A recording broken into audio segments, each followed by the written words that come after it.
બધાને સાદર પ્રણામ. જય જિનેન્દ્ર. આપણે વંદિત સૂત્રનો ભાવાર્થ, જેમાં ચોથા વ્રતની સંબંધી આપણે વાતો કરી રહ્યા છીએ, તો એમાં થોડાક પ્રશ્નો પણ આપણે સાંભળીશું અને પછી આગળ સ્વાધ્યાયની અંદર જોડાઈએ. ઓકે, સરસ. આપણે ચોથું વ્રત છે. ચોથું વ્રત બે રીતે કહેવામાં આવ્યું છે, બરાબર? ચોથું વ્રત બે રીતે કહેવામાં આવ્યું છે. કયું કયું કોણ કહેશે? ચોથું વ્રત કયું પહેલા તો? એક સ્વદારા સંતોષ. સ્વદારા સંતોષ અને પરસ્ત્રી ગમન વીરમણ વ્રત, બરાબર ને? એ રીતે એ પુરુષો માટે, શ્રાવક માટે. શ્રાવિકા માટે તો કે સ્વપતિમાં જ સંતોષ, પર પુરુષ વીરમણ વ્રત, બરાબર? ફરીથી, શ્રાવક માટે સ્વદારા સંતોષ, પરસ્ત્રી ગમન વીરમણ વ્રત. શ્રાવિકા માટે તો કે સ્વપતિ સંતોષ અને પર પુરુષ વીરમણ વ્રત, બરાબર? ઓકે, ચાલો. તો હવે એમાં બે પ્રકારે આપણે બ્રહ્મચર્યની વાતો કીધી, બરાબર? બે પ્રકારે. તો કયું કયું બે પ્રકારે કયું કયું બ્રહ્મચર્ય? મૈથુન વીરમણ વ્રત બે પ્રકારે કીધું છે. સર્વ બ્રહ્મચાર્ય ને દેશ બ્રહ્મચાર્ય. સર્વ બ્રહ્મચર્ય અને દેશ બ્રહ્મચર્ય. દેશ બ્રહ્મચર્ય, બરાબર ને? તો સર્વ બ્રહ્મચર્ય એટલે શું અને દેશ બ્રહ્મચર્ય એટલે શું? સર્વ બ્રહ્મચર્ય એટલે હા, એક જણ બોલો, ગમે તે એક જણ. પેલા કોણ બોલશે? એક જણ. પ્રકાશ. ચારુબેન. ઓકે ઓકે, ચારુબેન બોલે પછી તમે બોલજો. ઓકે, ચારુબેન બોલો છો? ઓકે. એટલે સર્વવીર એટલે દીક્ષા લે એ લોકોના સર્વ દેશવીરથી શ્રાવક ને શ્રાવિકો માટે દેશ બ્રહ્મચર્ય, બરાબર? ઓકે, એ બરાબર છે. યસ, સાધુ ભગવંતોને સર્વ બ્રહ્મચર્ય અને શ્રાવક શ્રાવિકા માટે દેશ બ્રહ્મચર્ય છે. ચાલો, એક છે. પણ હવે સર્વ બ્રહ્મચર્ય એટલે શું? રેખાબેન બોલો. ઓકે, બધી જ નારીઓ, સર્વ નારીઓ અને સર્વ તિર્યંજો અને સર્વ દેવીઓનો મન, વચન અને કાયાથી ત્યાગ કરવો. હા, બરાબર. શું તો કે સર્વ બ્રહ્મચર્યમાં તો કે માનવ સ્ત્રી, દેવ સ્ત્રી કે તિર્યંજ સ્ત્રી, આ બધાનો મન, વચન, કાયાથી ત્યાગ, બરાબર ને? એને શું કહેવાશે? સર્વ બ્રહ્મચર્ય, બરાબર ને? યસ. અને ત્યાર પછી દેશ બ્રહ્મચર્યમાં પોતાની સ્ત્રીથી સંતુષ્ટ રહી બાકી તિર્યંજો અને દેવ દેવીઓ નો ત્યાગ. પોતાની સ્ત્રીથી જ સંતુષ્ટ રહી બાકી તિર્યંજો અને દેવીઓનો ત્યાગ કરવો, તે સર્વ બ્રહ્મચર્ય પાલી દેશ બ્રહ્મચર્ય. થોડું કન્ફ્યુઝ થાવ છું. હું પણ થોડીક કહું છું. ઓકે, રેખાબેન બોલો, દેશ બ્રહ્મચર્ય નું બોલો. ઓકે, પોતાની સ્ત્રી જ સંતુષ્ટ રહી બાકીની બધી જ માનવ સ્ત્રીઓ કે તિર્યંજ સ્ત્રીઓ કે દેવીઓનો ત્યાગ કરવો, એ દેશ બ્રહ્મચર્ય. હા, જેની સાથે જે પાણી ગ્રહણ કર્યું છે, એટલે લગ્ન કર્યા છે, બરાબર? જેને ગ્રહણ કરી છે, બરાબર ને? પાણી ગ્રહણ કરવું, બરાબર? પાણી એટલે શું? પાણી ગ્રહણ કરવું એટલે શું? લગ્ન.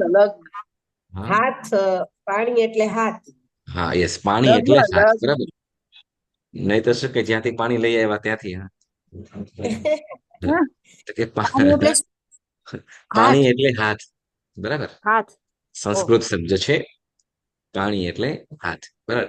એટલે જે સ્ત્રી સાથે લગ્ન કર્યા છે એ સ્ત્રીમાં જ સંતોષ માની અન્ય સર્વ સ્ત્રીઓ, વળી દેવ સ્ત્રીઓ, તિર્યંજ સ્ત્રીઓ, સર્વનો ત્યાગ. એને શું કહેવાશે? દેશ બ્રહ્મચર્ય, બરાબર? અને જેની સાથે લગ્ન એમાં જ સંતુષ્ટિ, બરાબર? તો એ રીતે શ્રાવિકા માટે શ્રાવિકા માટે જે જે જેની જે સાથે જે પુરુષ સાથે લગ્ન કર્યા છે, બરાબર, હા એની સાથે જ સંતોષ અન્ય દેવ પુરુષ, પછી માનવ પુરુષ, કે તિર્યંશ, પછી તિર્યંશ. તિર્યંશ પુરુષ, હા, તો એની સાથે શું કે એ સર્વનો ત્યાગ, એને શું કહેવાશે? દેશ બ્રહ્મચર્ય. દેશ બ્રહ્મચર્ય, બરાબર. હવે આપણે એ પણ જોયું હતું, બરાબર ને, કે બ્રહ્મચર્યના દેશ બ્રહ્મચર્ય, બરાબર ને, આમ તો ઉત્તમમાં ઉત્તમ, ઉત્તમમાં ઉત્તમ તો સર્વ બ્રહ્મચર્યનું પાલન થઈ શકે એ જ બધું યોગ્ય અને ઉત્તમ કીધું છે, બરાબર ને. પણ અહીંયા આપણને બ્રહ્મચર્યના વિષય વમળમાંથી નીકળવા માટે આપણને અહીંયા કંઈક રસ્તો બતાવ્યા છે, બરાબર, કે જેથી આપણે સંયમમાં આવી શકીએ, બરાબર ને. સમજો કે સર્વ બ્રહ્મચર્ય નથી પાલન નથી કરી શકતા, તો શું ગમે તેમ નહીં, પરંતુ શું તો કે સંયમમાં બનીએ. સંયમ એટલે દીક્ષા નહીં, પોતાને શું કરીએ તો કે આપણે જેને કે સેલ્ફ કંટ્રોલ, બરાબર. તો એના માટે આપણે અહીંયા કેટલાક નિયમો કીધા છે. નિયમો કીધા એટલે કેટલીક વાતો જણાવે છે, બરાબર. તો કેવી રીતે કીધું? તો આપણને ત્યાં સુધી કીધું, બરાબર ને, કે પરસ્ત્રી ગમન વિરમણ કરતા પણ શું તો કે સ્વસ્ત્રીની અંદર સંતુષ્ટિ માનવી રાખવી એ વધુ યોગ્ય અને ઉચિત એમ કહેવામાં આવ્યું. આપણે ગઈ વખતે સાંભળ્યું હતું, બરાબર ને. શું કે છે? ફરીથી નહીં પેરેગ્રાફ આપણે જે વાંચ્યો તો એ ફરીથી પણ વાંચું છું, બરાબર. તો આપણે બધાને મોકલાવેલું છે ઓલરેડી આપણા ગ્રુપની અંદર, ટ્યુઝડે ગ્રુપની અંદર, બરાબર. તમે શું કહે છે કે આદર્શ બ્રહ્મચર્યનો આદર્શ ઉત્તમ છે, શ્રેષ્ઠ છે, ઉપયોગી છે, પરંતુ બધા સ્ત્રી પુરુષો તેનું સંપૂર્ણ પાલન કરી શકે તે શક્ય નથી. એટલે બ્રહ્મચર્યના અંતિમ આદર્શને, બરાબર, લે તો કે આ જે છે તો આનાથી વધુ ને વધુ જો બ્રહ્મચર્ય પાલન થઈ શકતું હોય તો વધારે યોગ્ય, પણ અમુક નિયમો કહીને આપણને આટલી વસ્તુઓ ધ્યાનમાં લેવાનું કે છે. એટલે અંતિમ આદર્શને લક્ષ્યમાં રાખી જેઓ દંપતી જીવન ગુજારે છે, દંપતી જીવન એટલે લગ્ન કર્યા પછી, બરાબર ને, દાંપત્ય જીવન ગુજારે છે, તેઓ પણ દેશથી બ્રહ્મચારી છે, બરાબર, દેશથી બ્રહ્મચારી છે. ચોથા અનુવ્રતને ધારણ કરનારા આ દ્રષ્ટિએ બ્રહ્મચારી છે. ચોથા અનુવ્રતને શું કીધું? ચોથા અનુવ્રતને ધારણ કરનારા આ દ્રષ્ટિએ બ્રહ્મચારી છે. આ દ્રષ્ટિએ કઈ રીતે? તો કે અહીંયા જે વાતો કહે છે, બરાબર ને, આપણે શ્રાવક શ્રાવિકા માટે એમ સાધુ ભગવંતોના અતિચાર અલગ છે અને આપણા અતિચારો પણ અલગ છે. જુઓ, આપણે જેમ પેલું કરીએ છીએ ને, અતિચાર બોલીએ, બરાબર ને, અતિચાર બોલીએ છીએ, તો એમાં 14 આપણે પેલા તો જ્ઞાનાચાર, દર્શનાચાર અને ચારિત્રાચાર, આ 3 સાધુ ભગવંતો અને આપણા બધાના સરખા છે. સાધુ ભગવંતના અને આપણા બધાના સરખા છે. પરંતુ જેવું ચારિત્રાચાર પૂરું થાય અને ત્યાર પછી આપણે શું આવે છે? વિશેષતઃ શ્રાવક તને ધર્મે, શું કીધું? શ્રાવક તને ધર્મે શ્રી સમ્યક્ત્વ મૂલ 12 વ્રત, બરાબર ને, સમ્યક્ત્વ મૂલ 12 વ્રત એટલે આપણે 12 વ્રતોની વાત આવે તો એમાં આપણા માટે ઘણા બધા નિયમો આવી જાય છે, ઘણા બધા અતિચારો લાગે છે આપણને, બરાબર. જ્યારે સાધુ ભગવંતોને ત્યાં સુધી પછી એમના અતિચાર પહેલું, બીજું, ત્રીજું, ચોથા અને પાંચમાનું વ્રતના અતિચારો સાવ થોડા હોય, કેમ કે એમને ઘણું બધું તો ત્યાગ જ કરી દીધું છે, જેને વિરતિમાં આવી ગયા છે, બરાબર. તો શું કે છે? તો કે આપણને એટલે પછી ચોથા વ્રતની અંદર, ચોથા વ્રત સંબંધીની અંદર આપણે ઘણા બધા અતિચારોની વાત કરી લીધી છે ઓલરેડી, પણ અહીંયા આપણને કેવી રીતે જણાવે છે એ વાત કરીએ છીએ. શું કે છે કે જે શ્રાવક શ્રાવિકા જે પોતાનું દાંપત્ય જીવન લગ્ન જીવન ગુજારતા હોય એને પણ દેશથી બ્રહ્મચર્ય કહેવામાં આવ્યું. તો એ બ્રહ્મચારી કેવી રીતે કહેવાશે? તો એની વાત કહે છે, બરાબર ને, કે ચોથા અનુવ્રતને ધારણ કરનારા આ દ્રષ્ટિએ બ્રહ્મચારી છે. તેમાં કેવી રીતે? તો કે તેમાં પુરુષે પરદાના ગમનનો ત્યાગ કરવાનો છે. શું કીધું?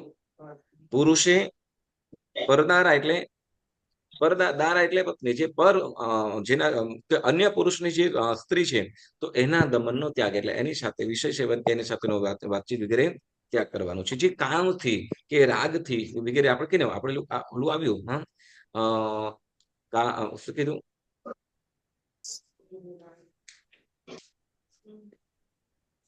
ચોથે સ્વદારા સંતોષ પરસ્ત્રી ગમન વિરમણ વ્રતે 5 અતિચાર, પછી અપરિગ્રહેતર અપરિગૃહિત્વા ગમન ઇત્વર પરિગૃહિત્વા ગમન કીધું. વિધવા, વેશ્યા, પરસ્ત્રી, કુલાંગના, સ્વદારા, શોક તને વિશે દ્રષ્ટિ વિપર્યાસ કીધો એટલે તો કે વિકૃત દ્રષ્ટિએ, વિકાર દ્રષ્ટિએ, કામ રાગની દ્રષ્ટિએ જોતા હોઈએ. તો એ રીતે ત્યાગ કરવાનું થાય. પુણ્યશાળી એક વખત મારે સોરી ફોન લેવો પડશે. ઓકે, ન છૂટકે.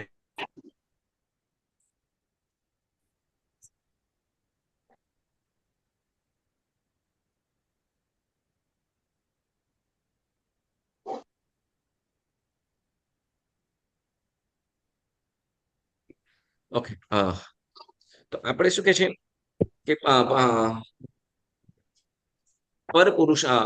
પુરુષે શું કરે? પરદારાના ત્યાગ એટલે તો કે અન્ય પુરુષની સ્ત્રી છે એનો ત્યાગ કરવાનો.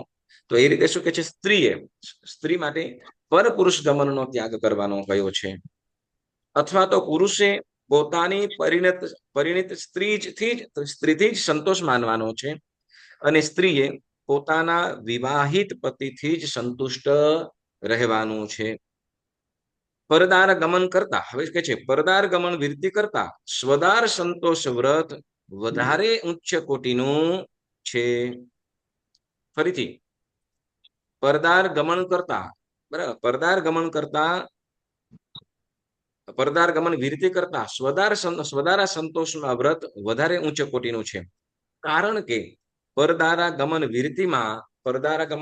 વિરતિ એટલે શું? તો કે આમાં શું થાય છે? તો કે અહીંયા સ્વસ્ત્રીમાં સંતોષ એ વધારે ઉચ્ચતમ કે છે. કારણ તો કે પરદારા ગમન વિરતિ, તો પરદાર જે લગ્ન થઈ ગયેલા એવી સ્ત્રી છે, બરાબર, તો એનો ત્યાગ થયો. પણ એવું થયું છે પણ જે કુંવારી કન્યા છે તે, અથવા જેને લગ્ન જ નથી કર્યા, તો એ તો કોઈની સ્ત્રી થઈ નહીં. તો કે ના, એટલે કે છે શું? તો કે સ્વદાર સંતોષ એટલે પોતાની સ્ત્રીમાં જ સંતુષ્ટ માને, એ રીતે પરપુરુષમાં જ. એ રીતે સ્ત્રીઓ માટે સમજો કે પરપુરુષ, તો કે જેને લગ્ન થઈ ગયા છે પુરુષના, પણ કોઈ કુંવારો પુરુષ હોય તો કે ના, તો પણ નહીં. એટલે કે છે શું? તો કે જેની સાથે લગ્ન કર્યા છે તો એ શ્રાવિકાએ સ્ત્રીએ પોતાના પુરુષમાં જ સંતુષ્ટિ રાખે માને, અને પુરુષ પોતાની સ્ત્રીમાં જ સંતુષ્ટિ માને. તો એ પ્રમાણે શું થાય છે? તો એમાં તો કે આ પરદાર ગમન વિરમણ કરતા સ્વસ્ત્રીની અંદર સંતુષ્ટિ એ વધુ ઉચ્ચ કહેવામાં આવ્યું છે. કેમ કે કારણ પણ કીધા છે, બરાબર. ઓકે, પછી શું કે છે? પરદાર ગમન વિરતિમાં કુંવારી કન્યાઓ કે વિધવાઓ, રખાતો અને વેશ્યાઓનો ત્યાગનો સ્પષ્ટ સમાવેશ થતો નથી. જ્યારે સ્વદારા સંતોષ વ્રતમાં પોતાની સ્ત્રી સિવાય તમામ જાતની સ્ત્રીઓનો ત્યાગ થાય છે, બરાબર. એટલે એ રીતે પુરુષોની સ્ત્રીઓ માટે પુરુષ, બરાબર. આ વ્રત ધારણ કરનાર વ્રતની મૂળ ભાવનાઓ સાચવી રાખવા માટે, બરાબર, શું કે છે? કેટલાક નિયમો કીધા. આ મૂળ વ્રતને સાચવી રાખવા માટે શું કે છે? તો કે આપણને 5 વસ્તુ જણાવે છે. શું કે છે? તો કે કુંવારી જે કે લગ્ન નહીં કરનારી અને વિધવા સ્ત્રી સાથે વિષય ભોગ કરવો નહીં. પછી એટલે આ પુરુષ માટે કે છે એ રીતે. પછી આગળ બીજું તો કે રખાત રાખવી નહીં કે વેશ્યાગમન કરવું નહીં. એટલે માત્ર આટલું કહી દીધાથી નથી ચાલતું, પણ કેટલાક નિયમોનું પાલન પણ કરે. જો આ વસ્તુઓનું આપણે પાલન કરતા હોઈએ તો દેશથી આપણે બ્રહ્મચર્યનું પાલન કરીએ છીએ એમ થાય, બરાબર. શું કીધું? તો કે કુંવારી અથવા એટલે લગ્ન નહીં કરનારી અને વિધવા સ્ત્રી સાથે વિષય ભોગ કરવા નહીં. પછી બીજા નંબરમાં કે છે રખાત રાખવી નહીં કે પછી વેશ્યાગમન વગેરે પણ કરવું નહીં. પછી ત્રીજું કે છે પરસ્ત્રી પ્રત્યે, શું કે છે? પરસ્ત્રી પ્રત્યે વિકાર દ્રષ્ટિએ જોવું નહીં, આંખથી આંખ મેળવવી નહીં કે હાસ્ય વિનોદ કરવો નહીં કે વિકાર ભાવનાથી અંગ સ્પર્શ કરવો નહીં, બરાબર. એટલે શું કે પરસ્ત્રી પ્રત્યે વિકાર દ્રષ્ટિએ જોવું નહીં. પછી તો કે આંખથી આંખ જે કામનું કારણ બને તો એ પણ કરવું જોઈએ નહીં. પછી હાસ્ય વિનોદ, કારણ તો કે હસી મજાક કરતા પણ શું તો કે ક્યારેય લપસી ખ્યાલ ના આવે એટલા માટે. અને પછી વિકાર ભાવનાથી અંગ સ્પર્શ કરવા નહીં. આ ત્રીજું કીધું. અને હવે ચોથું કે છે, બરાબર. ચોથું શું કે છે? બોલો. બીજાના છોકરા છોકરીઓના વિવાહ લગ્નમાં પડવું નહીં, બરાબર. આપણે આવ્યું તો આવું, બરાબર. હવે જો પછી આ 5મું કે છે તો કે વિષયની તીવ્ર અભિલાષા રાખવી નહીં. ઉપલક્ષણ થી શું કે છે? ઉપલક્ષણ એટલે કે આપણે સમજ આમ સમજી જવું જોઈએ એમ કે છે. ઉપલક્ષણથી એટલે આ આપણે કહીએ ને ઘણી વખતે કે મારો મિનિંગ આવું છે કે મારો ભાવ આ હતો, આમ આપણે કહીએ તો એ ઉપલક્ષણ એમ કીધું કે મારો કહેવાનો ભાવ આવો હતો કે મારો કહેવાનો મતલબ આ હતો, તો એ ઉપલક્ષણ એમ કે છે. એટલે વિષયની તીવ્ર અભિલાષા રાખવી નહીં, એટલે તો કે શૃંગાર, મર્યાદા, બરાબર ને, શૃંગારના અને મર્યાદાહીન સાધનો વસાવવા નહીં, એટલે જેનાથી આપણું મન વિકાર વાસનાઓમાં જાગતું હોય કે વિકાર વાસનાઓને ઉત્તેજિત કરતું હોય તો એવા સાધનો વસાવવા નહીં કે અને પછી કે છે કામોત્તેજ ઔષધ ઉપચારોનું સેવન કરવું નહીં કે જેનાથી શું, તો કે જેનાથી કામ વાસના વધે, બરાબર, તો એવા પ્રકારના ઔષધ કે દવાઓ કે ઔષધિઓ ચૂર્ણ વગેરેનું સેવન કરવું નહીં, બરાબર.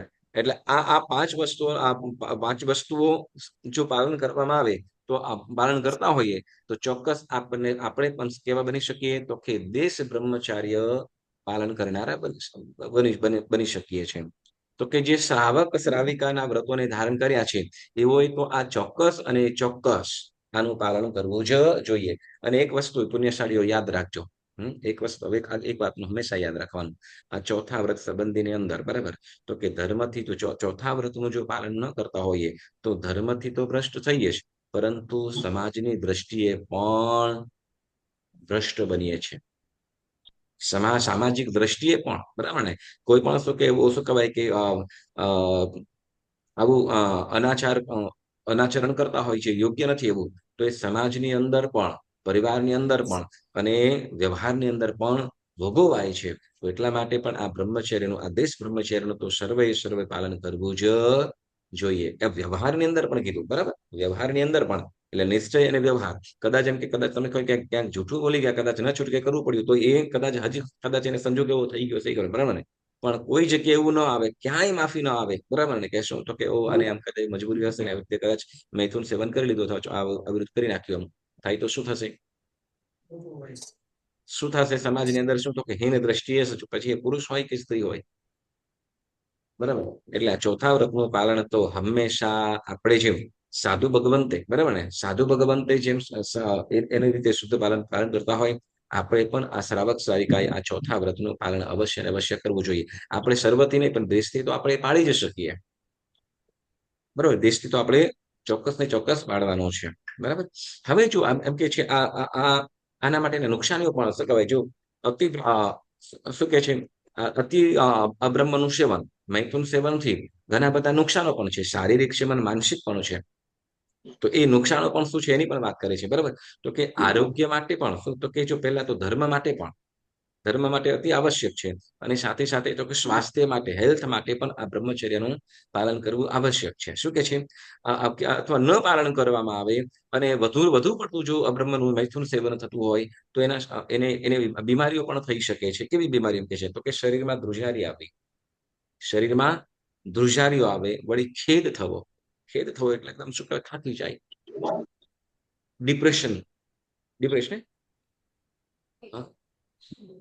ડિપ્રેશન પણ આવી શકે છે. એટલે શું કે છે કે ધ્રુજારી શરીરની અંદર આમ શું કહેવાય, આમ શરીર સ્વસ્થ, શરીર આમ થરથરતું રહેતું હોય, વળી ખેદ એટલે એકદમ થાકેલું જેવું લાગે, વીકનેસ આવી જાય, બરાબર.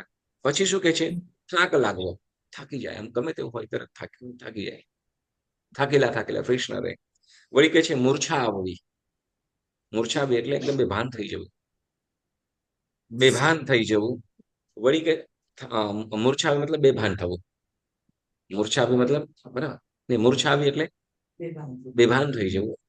પછી ચક્રી આવે, એટલે બરાબર, ચક્કર આવી જાય, ચક્કર આવતા હોય.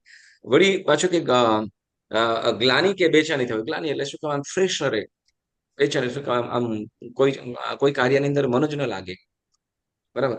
તો એવું લાગે. પછી કે છે એટલે બેચેની થવી. પછી કે બળનો નાશ થાય, બળ એટલે શારીરિક બળ હોય, બળથી પણ સાવ એકદમ વીકનેસ હોય, એટલે શું કહેવાય, શરીરથી પણ સ્વસ્થ ન રહે, બરાબર. એટલે બળનો નાશ થવો. પછી કે છે ક્ષય રોગ એટલે શું, જેમાં ધીમે ધીમે શરીર ઓછું થતું જાય. શું કે છે, ઓછું થતું જાય, એટલે બ્લડ છે, આ બધું ધીમે ધીમે ઓછું થતું જાય. અને પછી સાવ એકદમ શુક લકડી જેવા થઈ જાય, જેને ક્ષય રોગ એમ કહેવામાં આવ્યો.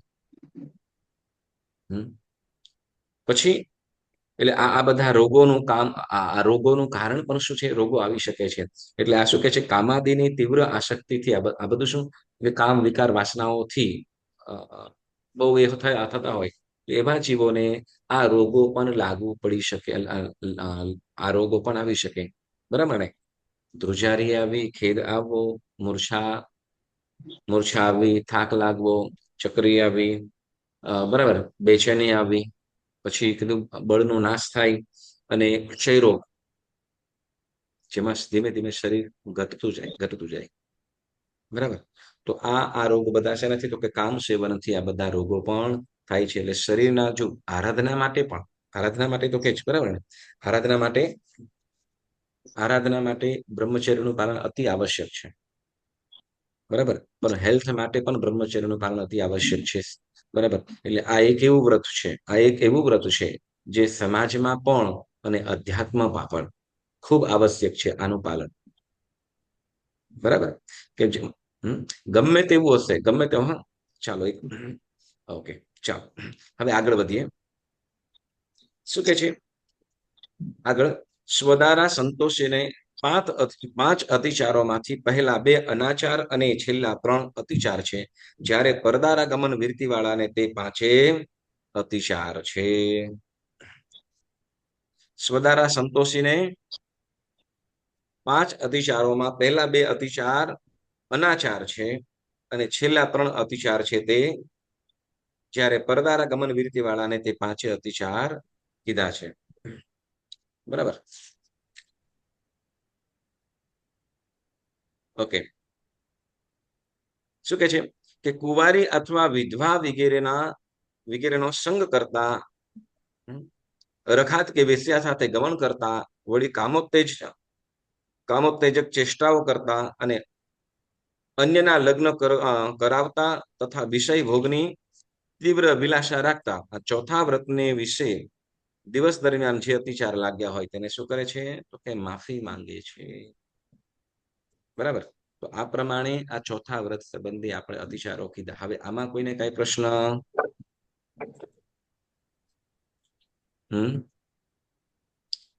પરદારા ગમન વીરતી વ્રત વાળા માટે શું કીધું? તો કે પહેલા 2 અતિચાર કયા કીધા? કે શું કહેવાય, કુંવારી કે લગ્ન નહીં કરનાર વિધવા કે સ્ત્રી વિષય સાથેનો ભોગ કરે, બરાબર, વિષય સેવન કરે, તો એના માટે પણ અનાચાર જ થઈ જાય. બરાબર. એના માટે પણ અતિચાર થઈ જ જાય છે એમ કે છે.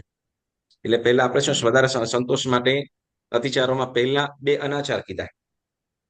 એટલે કુંવારી કન્યા કે પરસ્ત્રી નથી, પરંતુ કુંવારી કન્યા, બરાબર, કે વિધવા સ્ત્રી સાથે વિષય સેવન કરે તો એ પણ અનાચાર જ કીધા. એટલે એ પણ થાય જ નહીં. વળી રખાત રાખવી કે વેશ્યાગમન કરવું, તો એ પણ શું? તો કે પરદારા ગમન વિરમણ વ્રત વાળા માટે અતિચાર કીધા છે, અનાચાર જ કે છે એમ કે છે. અને મૂળ વસ્તુ આપણે કે આ 5 વસ્તુઓ આજે આપણને બ્રહ્મચર્યના પાલન માટે જે વાતો કીધી છે એનું આપણે ચોક્કસ ને ચોક્કસ ધ્યાનમાં લેવું જોઈએ. અને આપણા જીવનની અંદર પણ એ કે છે શું કહેવાય, બ્રહ્મચર્યનું પાલન, એનાથી આત્મિક સત્વ વધે છે, કે જેનાથી આપણે શું તો કે ધર્મ કરવામાં, આત્મકલ્યાણ કરવા માટે આપણો આત્મા હંમેશા સજાગતા રહે. પરંતુ જો વિષય વાસનાઓની અંદર રચા પચ્યા હોય તો ગમે એટલા પર્વના સારા દિવસો હોય, આરાધનાના દિવસો હોય, આમ છતાં પણ શું તો કે એને કઈ સૂઝે નહીં. બધું જ અનુકૂળતા હોય, બધી જ અનુકૂળતા હોતે છતાં પણ એ આત્મ સાધનામાં જોડાઈ શકતો નથી. કારણ તો કે એ કામને વશ થઈ, અથવા એ કામ સેવન એવું કરતા હોય કે જેથી આ એનું મન શું કહેવાય, એનો જીવ તૈયાર થાય જ નહીં. મનથી નબળાય છે. બરાબર. તો મનને મજબૂત બનાવવા, શરીરને હેલ્થ બનાવવા, અને જે ધર્મના ભાવો છે, આત્મિક ભાવો છે, આત્મિક સત્વ છે, એને ખીલવવા માટે આ ચોથા વ્રતનું પાલન અતિ આવશ્યક છે. તો પુણ્યશાળીઓ, આજે માત્ર આ ચોથા વ્રત સુધી જ રાખીશું. 5મું વ્રત એ પછી આપણે જાણીશું. ઓકે. 5મું વ્રત કયું છે? સાધુ ભગવંતો માટે પરિગ્રહ સર્વથા વિરમણ વ્રત, જ્યારે શ્રાવક માટે તો કે પરિગ્રહ પરિમાણ વ્રત, પરિગ્રહ પરિમાણ વ્રત એટલે તો પરિગ્રહનું લિમિટ રાખવામાં આવે. બરાબર, સરસ. ચાલો, ઓકે. જીનાજ્ઞા વિરુદ્ધ કાંઈ પણ બોલાય હોય તો મનોવચન કાયથી મિચ્છામિ દુક્કડમ. ઓકે, પણ આપણે જી